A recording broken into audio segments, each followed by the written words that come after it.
पर बंद है। अहिंसा के पुजारी राष्ट्रपिता महात्मा गांधी को कहा जाता था, है ना।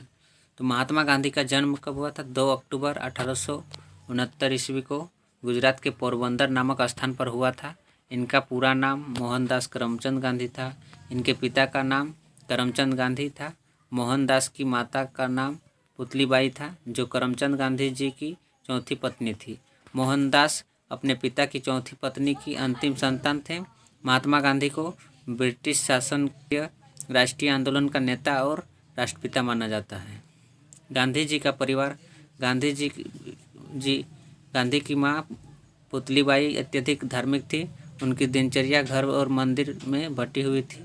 वह नियमित रूप से उपवास रखती थी और परिवार में किसी के बीमार पड़ने पर उसकी सेवा शुश्रूषा में दिन रात के एक कर देती थी। मोहनदास का लालन पालन वैष्णव मत में रमे परिवार में हुआ और उन पर कठिन नीतियों वाले जैन धर्म का गहरा प्रभाव पड़ा, जिसके मुख्य सिद्धांत अहिंसा एवं विश्व की सभी वस्तुओं को शाश्वत मानना है।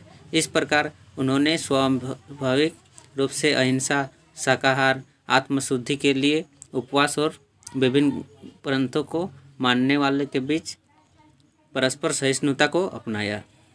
विद्यार्थी के रूप में गांधी जी। मोहनदास एक औसत विद्यार्थी थे। हालांकि उन्होंने यदा कदा पुरस्कार और छात्रवृत्तियां भी जीती। वह पढ़ाई व खेल दोनों में ही तेज नहीं थे।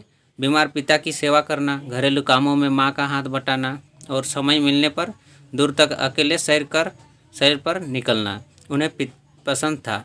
उन्हीं के शब्दों में बड़ों की आज्ञा का पालन करना सीखा, उनमें मनमेख निकालना नहीं। उनकी किशोरावस्था उनकी आयु वर्ग के अधिकांश बच्चों से अधिक हलचल भरी नहीं थी। हर ऐसी नादानी के बाद वह स्वयं वादा करते, फिर कभी ऐसा नहीं करूँगा, और अपने वादे पर अटल रहते। उन्होंने सच्चाई और बलिदान के प्रतीक प्रहलाद और हरिश्चंद्र जैसे पौराणिक हिंदू नायकों को सजीव आदर्श के रूप में अपनाया। गांधी जी जब केवल 13 वर्ष के थे और स्कूल में पढ़ते थे, उसी वक्त पोरबंदर के एक व्यापारी की पुत्री कस्तूरबा से उनका विवाह कर दिया गया। युवा गांधी जी। 1887 में मोहनदास ने जैसे तैसे मुंबई यूनिवर्सिटी की मैट्रिक की परीक्षा पास की और भावनगर स्थित श्यामलदास कॉलेज में दाखिल लिया। अचानक गुजरात से अंग्रेजी भाषा में जाने से उन्हें व्याख्यानों को समझने में कुछ दिक्कत होने लगी। इस बीच उनके परिवार में उनके भविष्य को लेकर चर्चा चल रही थी। अगर निर्णय उन पर छोड़ा जाता तो वह डॉक्टर बनना चाहते थे, लेकिन वैष्णव परिवार में चीर-फाड़ की इजाज़त नहीं थी। साथ ही वह यह भी स्पष्ट था कि यदि उन्हें गुजरात के किसी राजघराने में उच्च पद प्राप्त करने की पारिवारिक परंपरा निभानी है तो उन्हें बैरिस्टर बनना पड़ेगा। ऐसे में गांधी जी को इंग्लैंड जाना पड़ा।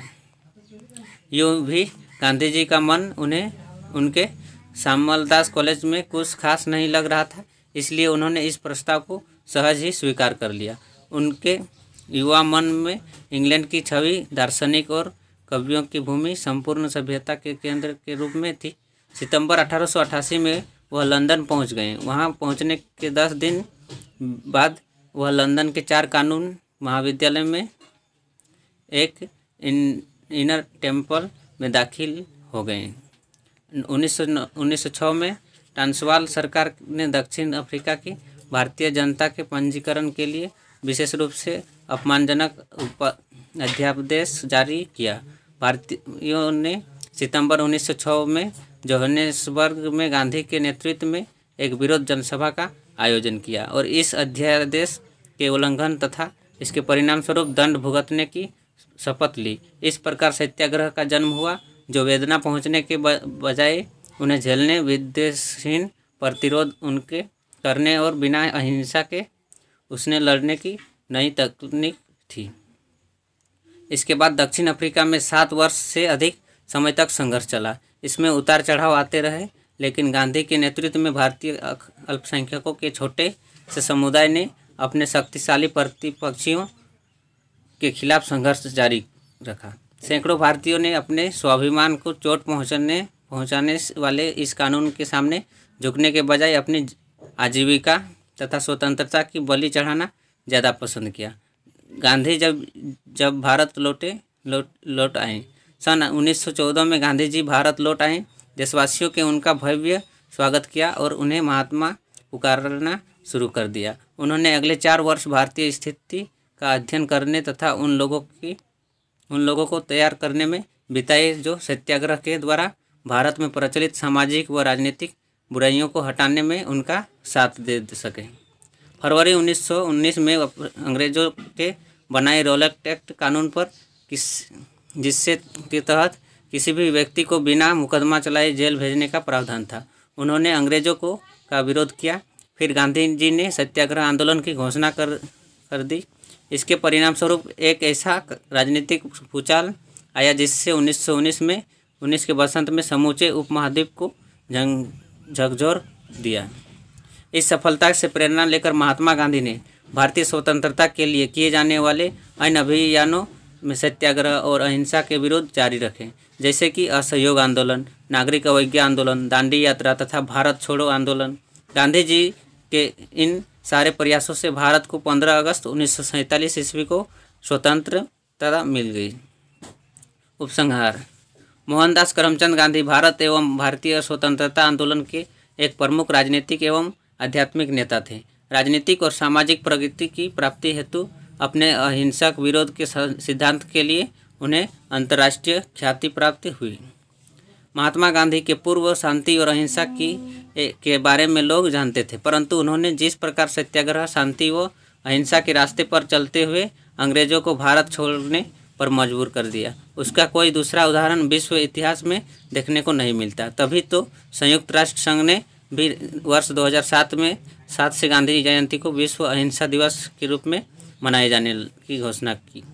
गांधी जी के बारे में प्रख्यात वैज्ञानिक आइंस्टीन ने कहा था, 1000 साल बाद आने वाली नस्लें इस बात पर मुश्किल से विश्वास करेगी कि हाड़ मांस से बना ऐसा कोई इंसान भी धरती पर कभी आया।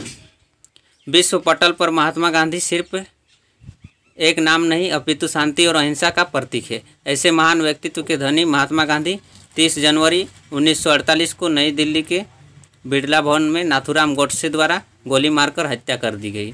Thank you friend. इसी के साथ पतरा तू